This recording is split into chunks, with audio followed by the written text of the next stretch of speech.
Super GM kaagad ang nakaharap ng ating pambatong si Grandmaster Daniel Quezon dito sa ongoing Indonesia Invitational Grandmaster Tournament. Pag-aralan natin.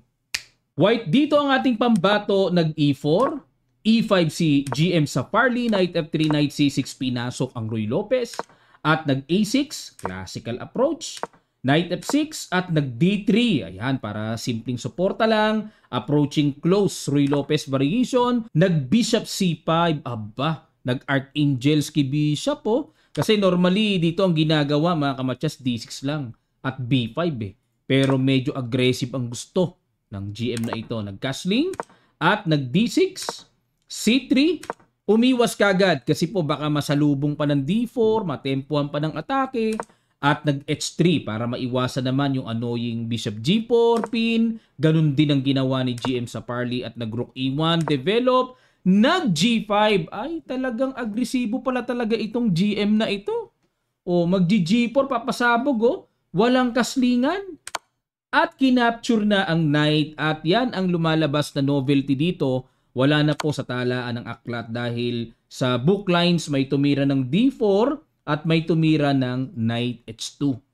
Yan ang mga naganap na. Pero dito ay kumapture, takes, Knight H2 para maiwasan ang paparating na G4. G4 pa rin. Grabe, sus itong GM na to. Kakaibali niya. Kinapture ng pawn and nag-Rook G8. Aggressive. Ayan o, pinapakapture uli ang pawn doon. Pero ang pinaka-vital dito, gustong mangyari ni sa Farley ay makapture yan, tapos talagang magkaroon ng malakas na pressure sa king side. Nag-G5 lang. Kung ako ang puti, yan din ang gagawin ko mga kamatsas. Kasi wala namang chance na mag-F3 para supportahan kasi nakapin eh.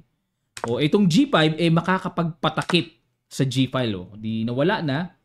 At nag-Bishop E3, hamon lang sa Bishop, nag-push. Aggressive talaga, mag-G3 na naman oh. Knight D2, kinapture na, capture, and nag-Rook H8. Ayan. Dito po ay inilipat. Kasi dito na yung bukas eh, no? Ang dapat iwasan dito ng puti, eh, imagine niyo po yung Black Queen makarating sa H4. Yan ang mga nakakailang na paparating. Nag-D4. Ayan. Napansin dito ni Denden na siya na lang ba ang magkikreate ng pressure? Siyempre, kailangan ding mangurot kahit papaano. Especially sa center. At nag-G3. Grabe talaga. Grabe talaga ito. G3 oh. Kinapture ng Torre. Kasi po kung po nang ipangka-capture, Blanderacious. May capture sa Knight. Takes, may Knight G4 check, double, tagpas ang puti agad. Balik po tayo. Grabe. After G3, sacrifice, Rook takes G3, tumira ng Knight H5. Malupay ito. Napaka-aggressive. Oh. Rook E3 at nag-Knight F4.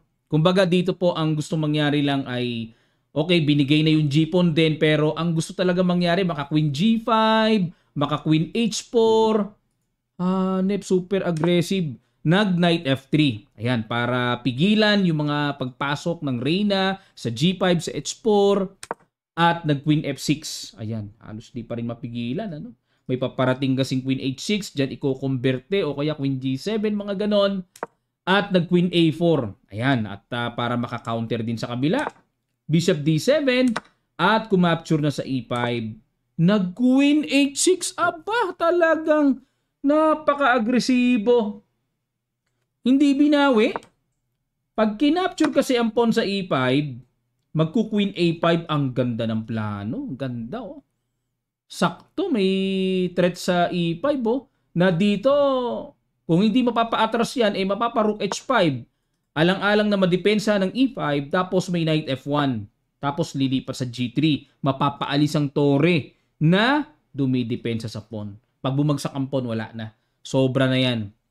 Massive na ang pawn's advantage ng puti. Pero dito mga kamatsas, unexpected ang ginawa. Nag-Queen H6. Grabe ka, Lupites. Paano yung capturing ulit ito? Ano ba threat? Depensado naman ah. Nag-G3 yun.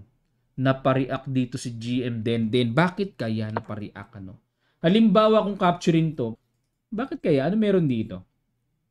Pag kinapture yan, ang tira ng computer C5 eh. Threat lang sa queen, ano? Tapos queen C4 bago ka capture sa D6. Eh, paano kung E5 pa rin? Parang ang ganda. Nandyan na yung king, ah. Okay, balik tayo. Pero ang ginawa, nag-queen H6, nag-G3. Ayun, inatake ang knight. Queen H3. Hanip talaga, ayaw tumigil ang GM na to. Halos walang pahinga si Denden, ah. Grabe, oh. Brilliant daw tong tirang to. Oh. Brilliant, oh. Pag kinapture kasi may check. Teka muna, pag may check may harang doon. Wala bang ganun? Harang lang? Kinapture talaga. Ayun, ang malupites. Grabe talaga kabigat ang mga bitaw, mga kamatsas.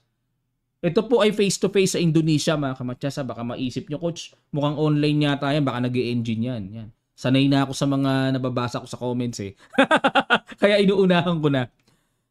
Allah, pag king E7 lang, yun ang sasalubong. Grabe kalalim pala nun. Kinapture with check, C takes D6, and nag-E5. Ayan na, kailangan talaga pero parang it's too late na. Parang late na, mga kamatsas. Na late, ano? May check. Knight G5. Ayun, naobliga. Kasi pag King H1, mate.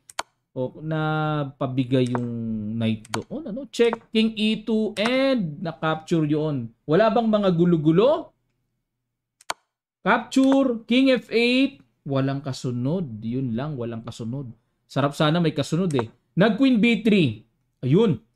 Threatening matchas. Depensa sa B2 kasi kakapturing din yan. Manggugulo-gulo na yan. At the same time, mayroon din mga check-check doon.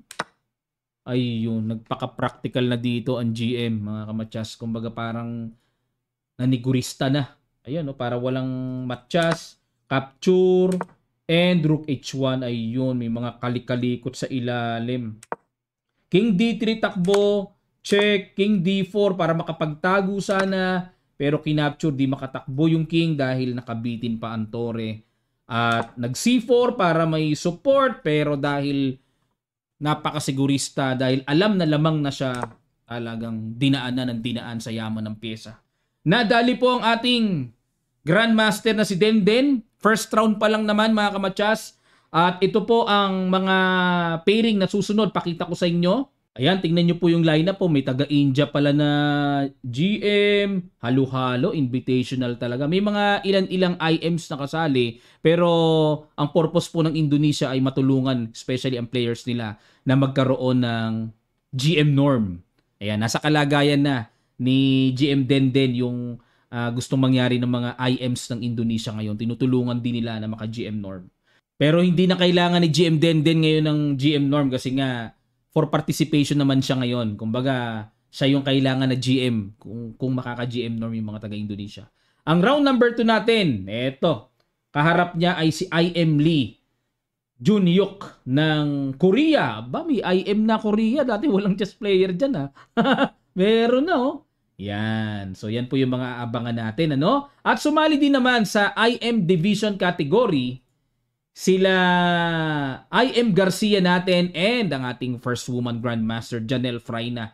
Ito po yung kanilang mga results. Ayan, Fraina, nadali po tayo ni FIDE Master Kahaya ng Indonesia.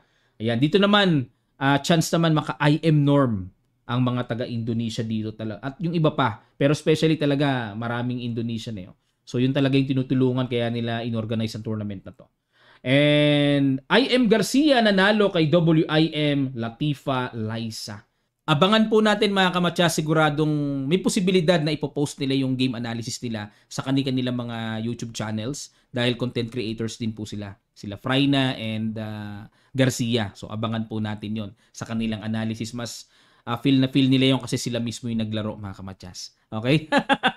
Aabang tayo kay GM Denden. Okay? At maraming salamat po at sana natuto kayo. Hindi pa huli ang lahat kay GM Denden. Ganun talaga, malakas ang kalaban niya. Tingnan nyo naman yung ginawa. Napaka-aggressive.